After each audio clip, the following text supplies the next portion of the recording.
pawn shop. Okay. Dito ko binenta yung 14K ko na gold. O, di ba? Laki ng halaga doon. Guys, yung 14K ko na hikaw. O, yan. O, yung hikaw na bilog. Magkano yung hikaw na bilog, ma'am? 2,000 ang sangla. Yan, o. Malit lang yan na hikaw ko. 14K yan na white gold. Necklace ko is 3 color yan. White gold, rose gold, and yellow gold. So, di ba? Yung necklace ko, 5'8" yung isa dyan kasi halos pareho yung timbang niya. So, di ba, laki ng rate din niya. Magkano, ma'am? Hindi klaro. 17,100 po yan lahat. Ang liliit lang, oh. 14K yan, okay?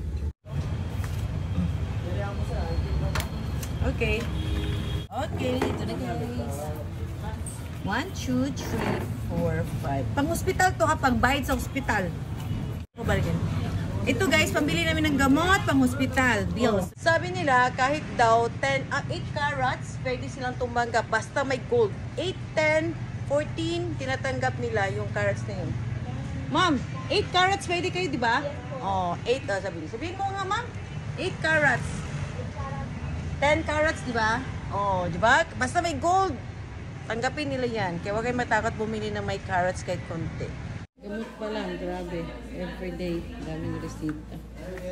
So expensive. Kasi kailangan namin bumili ng gamot para sa utak niya. Gamot para sa liver. Gamot para sa ano. 14K ko, 20 years ago pa yun na ginagamit ko. So, napagsawaan ko na, hanggang ngayon, may pera pa rin. So, ngayon, di na ako magsisisi kahit hindi ko na makuha yun. O, di ba? Kumuha na kayo sa akin, ha? Umorder na kayo sa akin ng mga gold. Kahit 8 carats yan, mayroon niyang halaga or 10 carats. Kung gusto niyo ng mga promise ring, wedding ring, okay din ang 10 or 14 carats. Thank you, guys!